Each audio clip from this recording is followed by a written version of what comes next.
जिसे हम पाकिस्तान में कहते हैं लफ्जी गोलाबारी, हमारा मीडिया ये लफ्ज बोलता रहता है लफ्जी गोलाबारी। सो गोलाबारी जो है वो हो रही है, जिसपे शेख हसीना वाजद जो है उन्होंने Bangladesh national party BNP leaders को ये कहा है कि अपनी बीवियों को जला दो, क्योंकि जो बीएनपी है वो कह रहे हैं कि इंडियन साड़ीज का बाइकआउट करें। सो और इस पे ऊपर जो अब देखें, इंडिया जो है it is everywhere in the region. यानी कि एक वक्त होता था America factor used to be discuss in politics, जैसे पाकिस्तान में अमेरिका डिस्कस होता है, pro America anti America. Bangladesh के अंदर it's anti India pro India. ठीक है जनाब। और कंपेन चलाई बीएनपी ने कि जी इंडियन प्रोडक्ट्स का बैन करो। ठीक है, शेख हसीना वाजद जो है उन्होंने कहा है कि आप अपनी कमिटमेंट जरूर पूरी करें इंडियन प्रोडक्ट्स की, लेकिन अपनी जो इंडियन वो जो साड़ीज हैं जो उनकी बीवियां पहनती हैं उनके समेत दिला दें सारा कुछ। This is what being reported. जो चीज़ें रिपोर्ट हुई हैं ये बड़ी खतरनाक चीज़ है और बड़ी ऑफेंसिव चीज़ है। लेकिन मुझे ऐसा लगता है कि ये जो 7 जनवरी के इलेक्शन हुए थे उसके बाद ये एक इंडिया आउट कैंपेन चली हुई है। लेकिन अगर आपको याद हो तो मैं बहुत देर पहले आपको कहता रहा कि बांग्लादेश को भारत ने बहुत सारी पावरफुल ताकतों से बचाया।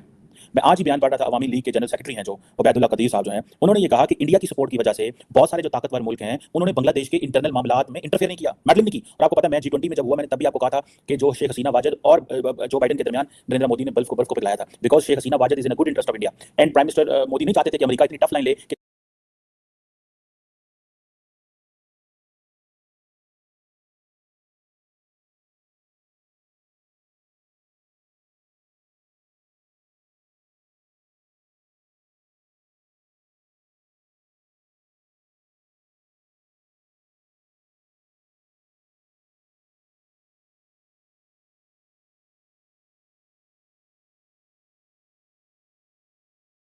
और डे लाइट बिल्कुल क्लैरिटी होनी चाहिए थी। अब ये जो बहुत सारे वो जैसे कहते हैं ना ऑपोजिशन बीएनपी ने प्ले कार्ड्स उठाए हुए हैं और बाइकआउट इंडियन प्रोडक्ट कर रहे हैं, इनको इस चीज़ का अंदाजा नहीं है कि India is playing very crucial role.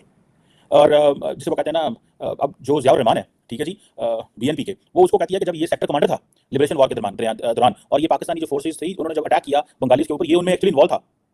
सो ये वो कहती है ज़ियाउर रहमान इज बेसिकली उस आर्मी का जो चट्टाग्राम के में थी उसका इंचार्ज था।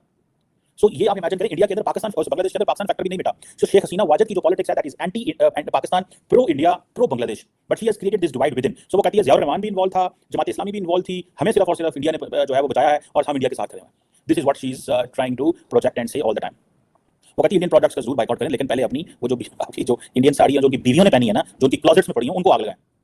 और इवन के इस हद तक भी बात चली कि अब जो स्पाइसेस हैं वो भी खाना बंद करो। तुम क्यों इंडियन स्पाइसेस जो खा रहे हो? मैं इस हवाले से एक रिपोर्ट देख रहा था, दैट वाज वेरी इंटरेस्टिंग। जो स्पाइस ट्रेड है, ठीक है जी, आप ये समझ लें कि कोई इंडिया जो है वो लाखों हजारों टन जो स्पाइसेस हैं वो बेचता है बांग्लादेश को, और पर्टिकुलरली कब बेचता है? डूइंग ईद के दरमियान ये स्पाइसेस जो है 2022 में पता चला था, मैं पढ़ रहा था रिपोर्ट कि बांग्लादेश जो है 2022 में तकरीबन 54 किस्म की जो स्पाइसेस हैं वो इंपोर्ट की थी। That made 50,000 ton of spices सिर्फ ईद उल अज़हा के मौके पे एवरी ईयर। ठीक है जी। और अगर ये ना वो करे तो उनको जाहिर बात है कहीं और से मंगवानी पड़ेगी। सो इंडिया जो है वो एक बड़ी तादाद में बहुत सारी चीज़ें वहाँ पे बेच रहा है और इंडिया के लिए बड़ी मार्केट है। अब अदर दैन दैट अगर आप ये देखें कि एक तो ये चीज़ चल गई कि जी 50,000 किस्म की स्पाइसेस हैं और आपको पता है हमारे साउथ एशियन फूड के अंदर spices play very important role.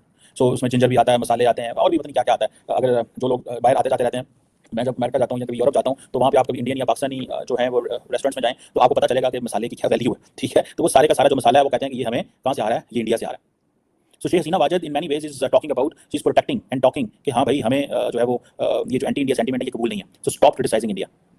सो शेख हसीना वाजद हों या प्राइम मिनिस्टर मोदी हों, they share the same vision when it comes to इसके हवाले से। और ये चाइनीज़ को जाहिर बात है वो चाहते हैं कि इससे थोड़ा सा बाहर निकल दें, चाइनीज़ इस खिते में इस सारे प्रोसेस में अंदर ना आए। ये इंडिया की बड़ी लंबी चौड़ी कोशिश है। और तो मालदीव्स और इंडिया के उस झगड़े के बीच मालदीव्स की तरफ से इस तरह की कैंपेन्स चलाई गई, लेकिन बांग्लादेश के इलेक्शन में जो अपोजिशन है बांग्लादेश की, उसने ये हथियार इस्तेमाल करने की कोशिश की।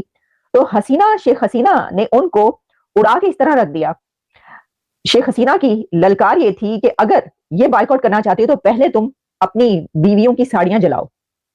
अगर तुम इंडिया की प्रोडक्ट्स का बाइकआउट करोगे तो तुम्हें अपनी बीवियों को जलाना पड़ेगा। उन्होंने यहाँ तक कहा बर्न योर वाइफ्स, यानी बर्न योर वाइफ्स साड़ीज, यानी जो साड़ियां वो पहनती हैं पहले वो कहां से आती हैं। फिर उन्होंने कहा कि पहले आप जो मसाले इस्तेमाल करते हैं, जो स्पाइसेस इस्तेमाल करते हैं इंडिया के, आप उनको आग लगाएं। शेख हसीना ने अपनी जो ऑपोजिशन है उसको उड़ा के रख दिया है और कहा है कि ये तुम कैसे कर सकते हो, यानी इंडिया का बाइकआउट तुम कैसे कर सकते हो, उसकी प्रोडक्ट्स को तुम कैसे बंद कर सकते हो। इसकी वजह यह है कि तुम्हारी जो बीवियां हैं, हमारी जो खवातीन है बांग्लादेश की, वो साड़ी पहनती हैं और इंडियन प्रोडक्ट वो पहनती हैं। यहाँ पर बड़ी तादाद में जो है इंडिया की जो है वो प्रोडक्ट्स आती हैं, जिसमें गारमेंट से लेकर और स्पाइस तक शामिल है।